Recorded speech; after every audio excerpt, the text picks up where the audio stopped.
Hello everyone, welcome to mech solution garage. ఈ వీడియోలో మనం కార్నాట్ సైకిల్ గురించి తెలుసుకుందాం. Carnot cycle was devised by Nicolas Sadi Carnot in 1796 to 1832. This cycle illustrated in figure 5.1. Okay, నేను మీకు ఈ ఫిగర్ని కూడా చూపిస్తాను, డయాగ్రామాటికల్గా మీకు ఎక్స్ప్లెనేషన్ అనేది చేస్తాను. Okay, consist the following sequence of operations. Okay, ఇక్కడ కార్నాట్ సైకిల్లో 4 ఆపరేషన్స్ అనేవి జరుగుతాయి. ఆ 4 ఆపరేషన్స్ ఏంటంటే isothermal expansion, next adiabatic expansion, next isothermal compression, next adiabatic compression. అసలు ఐసోథర్మల్ కంప్రెషన్ ఏ స్టేట్స్లో ఎక్కడ జరుగుతుందో చూద్దాం. ఫస్ట్ మనం సైకిల్ తీసుకుంటే పీవీటీఎస్ డయాగ్రామ్స్ని డ్రా చేసుకోవాలి. పీవీటీఎస్ డయాగ్రామ్లో 4 పాయింట్స్ ABCD అని 4 పాయింట్స్ ఉన్నాయి అనుకుంటే, ఈ 4 పాయింట్స్ని కలుపుకుంటూ సైక్లిక్గా మనకి కార్నాట్ సైకిల్ అనేది ఉంటుంది. ఫస్ట్ ఏ నుంచి బికి ఐసోథర్మల్ ఎక్స్పాన్షన్ అనే ప్రాసెస్ అనేది జరుగుతుంది. ఈ ప్రాసెస్లో ఏమవుతుందంటే heat is supplied from source. మనకి సోర్స్ నుంచి హీట్ అనేది సప్లై చేస్తుంది. అంటే హాట్ బాడీ నుంచి మనకి హీట్ అనేది సప్లై అవుతుంది ఎట్ హై టెంపరేచర్ T1 అనే టెంపరేచర్ దగ్గర మనకి హీట్ అనేది సప్లై అవుతుంది. ఓకే, ఐసోథర్మల్ ఎక్స్పాన్షన్ జరుగుతుంది. నెక్స్ట్ బి నుంచి సికి మనకి ఎడియాబాటిక్ ఎక్స్పాన్షన్ జరుగుతుంది. ఎడియాబాటిక్ ఎక్స్పాన్షన్ అంటే నో హీట్ సప్లైడ్. అంటే ఈ బి నుంచి ఫస్ట్ ఏ నుంచి బికి హీట్ అనేది సప్లై జరిగింది, కానీ బి నుంచి సికి ఎటువంటి హీట్ అనేది సప్లై జరగదు. అంటే ఎడియాబాటిక్ అనే ప్రాసెస్ వచ్చింది అంటే అక్కడ హీట్ సప్లైడ్ అనేది 0, అంటే హీట్ సప్లైడ్ ఉండదు అని అర్థం. ఓకే, ఎక్కడైనా సరే ఎడియాబాటిక్ ప్రాసెస్ ఉంది అంటే అక్కడ హీట్ సప్లై అనేది జరగట్లేదు అని మనం తెలుసుకోవాలి. Okay, no heat is supplied. Okay, however the work is done by the expanse of internal energy. Okay, ఈ వర్క్ డన్ అనేది మరి ఎలా జరుగుతుంది? హీట్ సప్లై అవ్వకపోతే మనకు వర్క్ డన్ ఎలా జరుగుతుంది అంటే ఎక్స్పెన్స్ ఆఫ్ ఇంటర్నల్ ఎనర్జీ నుంచి మనకి యూజ్ చేసుకొని వర్క్ డన్ అనేది జరుగుతుంది. Okay, as a result temperature falls from T1 to T2. Okay, T1 నుంచి T2కి టెంపరేచర్ అనేది ఫాల్ అవుతుంది. ఎందుకంటే హీట్ ట్రాన్స్ఫర్ జరగలేదు, వర్క్ అనేది యూటిలైజ్ అయ్యిందంటే అప్పుడు మనకేమవుతుంది? టెంపరేచర్ కూడా తగ్గుతుంది కదా. సో అందుకే టెంపరేచర్ T1 నుంచి T2కి తగ్గింది, ఫాల్ అయ్యింది. నెక్స్ట్ సి నుంచి డీకి ఏంటి? ఐసోథర్మల్ కంప్రెషన్ అంటే heat is rejected to sink. మనకి ఐసోథర్మల్ కంప్రెషన్ అనేటప్పుడు మనకి హీట్ అనేది సింక్కి రిజెక్ట్ అవుతుంది. అండ్ సింక్ అంటే ఏంటి? Cold body. ఎప్పుడైతే మనకి హీట్ అనేది రిజెక్ట్ అయ్యిందో ఆ రిజెక్ట్ అయిన హీటు కోల్డ్ బాడీకి మనం ఇచ్చేస్తాం. ఇస్తే అప్పుడు ఏమవుతుంది? At low temperature. Okay, rejected to sink at low temperature T2లో T1 నుంచి T2కి పడిపోద్ది కదా. ఆ T2కి పడిపోయేటప్పుడు మనం హీట్ అనేది రిజెక్ట్ అయింది అని అర్థం చేసుకోవాలి. ఓకే, నెక్స్ట్ డి నుంచి ఏకి ఏ ప్రాసెస్ జరుగుతుంది? ఎడియాబాటిక్ కంప్రెషన్ జరుగుతుంది. సేమ్ ఎడియాబాటిక్ అనే పదం వచ్చిందంటే మనం ఏం చేయాలి? Heat transfer 0. Okay, heat transfer 0 అంటే ఇక్కడ చూడండి, నో హీట్ ఈజ్ రిజెక్టెడ్. ఇక్కడ పైన ఎక్స్పాన్షన్ జరిగినప్పుడు నో హీట్ ఈజ్ సప్లైడ్, ఇప్పుడు no heat is rejected. Okay, work is done on the system. Okay, మనకి సిస్టమ్ మీద వర్క్ డన్ అనేది జరుగుతుంది. ఇక్కడ ఎడియాబాటిక్ ఎక్స్పాన్షన్లో చూస్తే the work is done by the external source కదా. Work done by the system, ఇది work done on the system. Okay, బాగా గుర్తుపెట్టుకోవాలి. Work done by the system అంటే ఒకటి, work done on the system అంటే ఇంకోటి. మనకి ఎప్పుడైతే సిస్టమ్ ద్వారా మనకు వర్క్ అయితే జరిగిందో దాన్ని work done by the system అంటాం. వర్క్ అనేది మనం ఇచ్చామనుకోండి, బయట నుంచి ఎక్స్టర్నల్ సోర్స్ ద్వారా మనం ఎప్పుడైతే మనం ఇస్తే అప్పుడు work is done on the system అని అంటాం. ఓకే, మనం ఇక్కడ ఎడియాబాటిక్ కంప్రెషన్లోనే మనం వర్క్ని ఇస్తాం, అప్పుడు work done on the system అంటాం. As a result the temperature increases from T2 to T1. మళ్ళీ టెంపరేచర్ ఇంక్రీజ్ అయింది, ఎందుకు? మనం work done on the system వర్క్ని ఇచ్చాం కదా. Okay, and the system air, మనం సిస్టంలో మనం వర్కింగ్ మీడియాగా ఏం తీసుకున్నాం? ఎయిర్ని కదా తీసుకున్నాం. So air return to its initial state to complete the సైకిల్ని కంప్లీట్ చేయడానికి ఎయిర్ అనేది తన ఒరిజినల్ పొజిషన్కి లేదా ఇనిషియల్ స్టేట్కి రిటర్న్ వస్తుంది. Okay, all the above processes are reversible processes, అంటే మళ్ళా జరుగుతాయి. మళ్ళీ సేమ్ ఒక సైక్లిక్లో ఉంటుంది, సైక్లిక్ లూప్లో.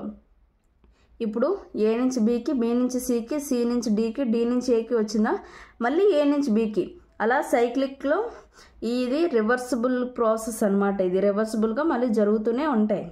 Okay, therefore Carnot cycle is reversible cycle.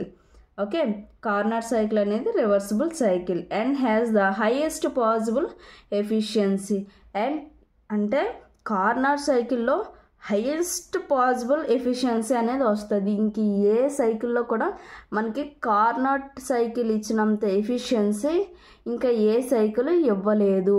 And that ఈ కార్నాట్ సైకిల్ అనేది ఒక ఫెయిల్డ్ సైకిల్, ఎందుకంటే మన నిజ జీవితంలో ఏ ఇంజన్ కూడా మనకి ఈ కార్నాట్ సైకిల్ ఇచ్చినంత ఎఫిషియన్సీ ఇవ్వలేదు. సో ఇది ఒక ఫెయిల్డ్ సైకిల్. అయినా మనం ఎందుకు యూజ్ చేస్తున్నాం? అసలు ఫెయిల్డ్ సైకిల్ అనేటప్పుడు అసలు ఈ కార్నాట్ సైకిల్ మనం ఎందుకు నేర్చుకోవాలి అంటే, మనం ఈ కార్నాట్ సైకిల్ ఎఫిషియన్సీని మనం ఒక థియరిటికల్గా మనం పెట్టుకోవాలన్నమాట. దీన్ని మించి ఇంక ఎఫిషియన్సీ వెళ్ళదు కదా. సో దీన్ని చూసుకొని దీనికి ఒక ఎఫిషియన్సీ 90% వచ్చిందంటే మనం ఒరిజినల్గా మన నిజ జీవితంలో మనం యూజ్ చేసే ఇంజన్స్ అనేవి ఒక 60%, 65% అలా ఇస్తాయి అనుకోవాలి. సో దీన్ని ఒక లిమిట్స్లో పెట్టుకొని మనం వర్క్ చేయడానికి ఈ కార్నాట్ సైకిల్ అనేది మనం నేర్చుకుంటాం. ఓకే, ఇప్పుడు పీవీ అండ్ టీఎస్ డయాగ్రామ్లో కార్నాట్ సైకిల్ని చూద్దాం. ఓకే, చూడండి, ఇది పీవీ డయాగ్రామ్. పీవీ డయాగ్రామ్ అంటే ప్రెజర్ వాల్యూమ్ డయాగ్రామ్. చూసారా, ఈ వెర్టికల్గా ప్రెజర్ అనేది ఉంది, హారిజాంటల్గా వాల్యూమ్ అనేది ఉంది. ఓకే, ఇది టీఎస్ డయాగ్రామ్. ఓకే, టీఎస్ అంటే ఇది టెంపరేచర్, వెర్టికల్గా టెంపరేచర్ ఉంది, హారిజాంటల్గా ఎంట్రోపీ ఉంది. ఓకే, ఇప్పుడు ఇది చూసారా దీన్ని, ఇది ఒక మనం పిస్టన్ అనుకుంటే, చూసారా ఇది సిలిండర్, ఈ సిలిండర్ లోపల ఇది పిస్టన్, ఇది పిస్టన్ రాడ్, ఇది పిస్టన్ రాడ్ అనుకుంటే, ఇది లాస్ట్లో ఉన్న వాల్ అనుకుందాం. ఇది ఇక్కడి నుంచి పైకి మూవ్ అవుతుంది, ఇక్కడి నుంచి మళ్ళీ కంప్రెషన్ జరిగేటప్పుడు కిందకు వస్తుంది, ఎక్స్పాన్షన్ జరిగేటప్పుడు ఈ పిస్టన్ అనేది పైకి వస్తుంది. ఓకే, ఇలా చూసుకుంటే మనకి ఫస్ట్ ఏ నుంచి బీకి ఏం ప్రాసెస్? ఐసోథర్మల్ ఎక్స్పాన్షన్ కదా జరుగుతుంది.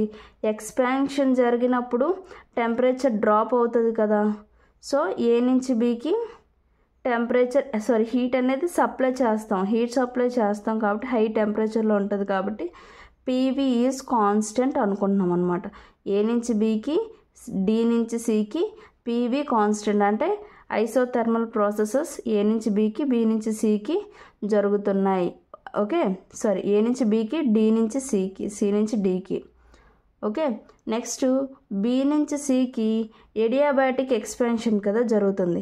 ఎడియాబాటిక్ ఎక్స్పాన్షన్ జరిగినప్పుడు ప్రెజర్ తగ్గింది చూసారా. ఎడియాబాటిక్ ఎక్స్పాన్షన్లో హీట్ సప్లై 0 కాబట్టి ప్రెజరు తగ్గుతుంది, అలాగే టెంపరేచర్ కూడా తగ్గుతుంది.